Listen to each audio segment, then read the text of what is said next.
ازيكم حبايبنا، عاملين ايه؟ يا رب تكونوا بخير وباحسن حال. صلوا على النبي يا حبايبي، متنسوناش في اللايك والاشتراك في القناه، عايزه القناه تكبر بيكم ان شاء الله.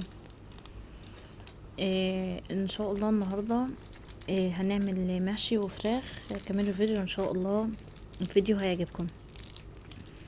دي والله كانت بواقي عندي، من بواقي من الخضار بتاع الاسبوع. تمام، هنعمل بيه وصفه حلوه جدا. هنجيب بصل، طبعا بصل كتير، وهنحط عليه هنحط زيت، وهنخرط البصل. عايزه تخرطيه على ايديكي ماشي، عايزه تفرميه في الكبه ماشي اللي يريحك. وهنزل عليه بطماطم مضروبه في الخلاط. هنسيب لغايه لما الطماطم تتسبك كده مع البصل. تتسبك يعني ايه؟ يعني الماده الدهنيه بتاعتها تبقى على الوش. تمام. وهنزل عليها بملح، فلفل اسود، كمون. تمام. وبعد ما الصلصه بقت جاهزه معانا، هجيب رز مصري عادي مغسول، وهنجيب خضرة، بقدونس وكزبرة وشبت. طيب، وهنا كنت عذرا يا حبايبي، هنا كنت محضرة الخضار بتاعي اللي هو بدنجان اسود، بدنجان ابيض، وكوسة. لا عذرا، وفلفل، فلفل رومي. عايزين تحطوا كوسة ماشي، عايزين عندكم بطاطس عايزين تفرغوها من القلب كده بتاعها وتحشوها برضو ماشي. تمام، حشيت الخضار بتاعي. وهنا الكاميرا فصلت مني. هنزل عليه بالشوربه. عندك شوربه فراخ، شوربه لحمه، شوربه بط، الشوربه اللي تريحك.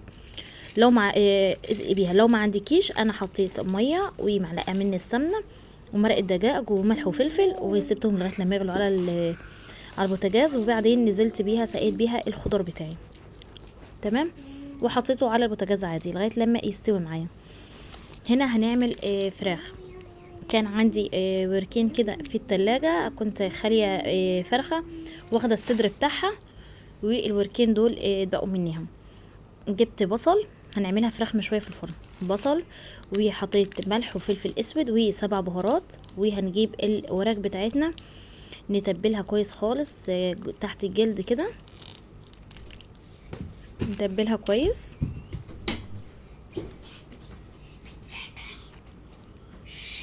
وهنحطها في صينية، وهنغطيها بورق فويل، ونحطها في الفرن اهو.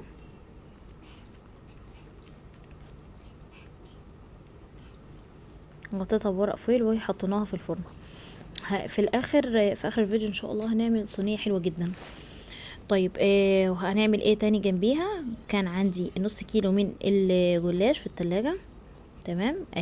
هحط الصينيه على هفرده الاول، وبعدين هحط الصينيه عليه بحيث ان انا اقطعه يبقى على قد الصينيه اهو. عايزه تحطيه كده حطيه، عايزه تقطعيه زي ما انا عملت كده يبقى على قد الصينيه ماشي.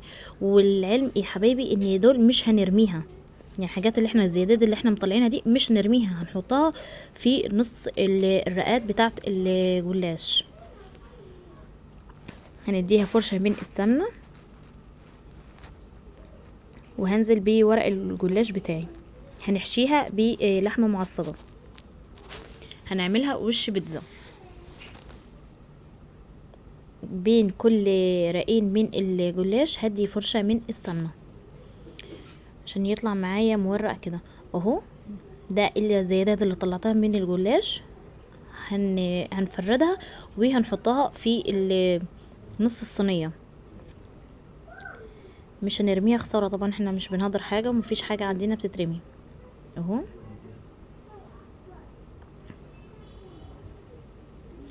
اهم حاجه بالله عليكم، لكل اللي مش مشترك في القناه يا ريت يشترك في القناه ويفعل زر الجرس كده عشان يوصلكم كل جديد. وعايزين القناه تكبر ان شاء الله، وما تنسونوش بقى في اللايك اهو. دي كانت لحمه معصجه معايا.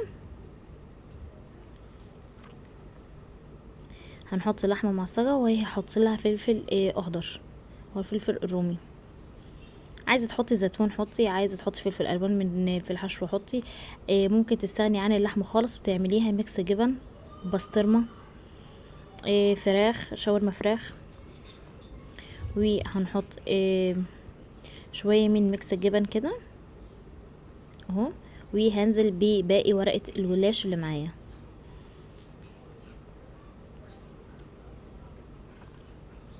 لغاية لما نطبق الصينية خالص. وهقطعها واسقيها اهو. هنقطع كده الصينية بتاعتنا. هنا كان متبقي معايا من السمنة، هزودها لبن ومعلقة من البيكنج باودر، طبعا عشان تديني هشاشة وتديني توريقة حلوة للجلاش. اهو نقطع الجلاش بتاعنا. الجلاش يا حبايبي العلم لازم يتقطع قبل ما يدخل، قبل ما يستوي عشان ما يتكسرش مني. هنا دي السقية بتاعتنا. الباقي من السمنة اللي كنت بورق بيها الجلاش، وهحط عليها كوباية من اللبن. لو ما عندكش لبن عندك شوربة حطي شوربة برضو، ومعلقة صغيرة من البيكنج باودر طبعا عشان يديله هشاشة ويطلع معانا كده هش ومورق. اهو هنسقي صينية الجلاش بتاعتنا كويس كده، وهنحط من فوق جبنة، وهنحط لها فلفل الوان وفلفل اخضر. عايزة برضو تحطي من فوق زيتون حطي، عايزة تحطي طماطم وتشيلي القلب بتاعها، يعني ناخد الطماطم اللي من بره عشان القلب بتاعها ما يعملش ميه كده معانا، برضو حطي. اهو شوية جبن كده حلوين من فوق، وهنزل عليها بالفلفل الالوان، وطبعا هندخلها الفرن.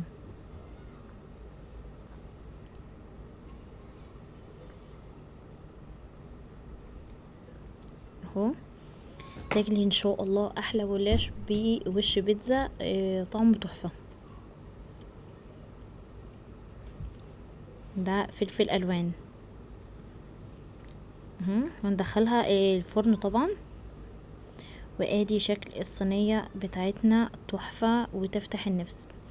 جربوها ان شاء الله تعجبكم، ربنا يحسن ما بين ايديكم وتعملوا احسن من كده بكتير. ادي المحشي بتاعنا بعد ما استوى، وعملت جنبيهم طاجن ملوخيه خضراء. اهو شكل الصينيه يعني هو يفتح نفس اصلا. الصينيه بتتكلم عن نفسها يا حبايبي. مع السلامه يا حبايبي، اللقاء في فيديو اخر ان شاء الله.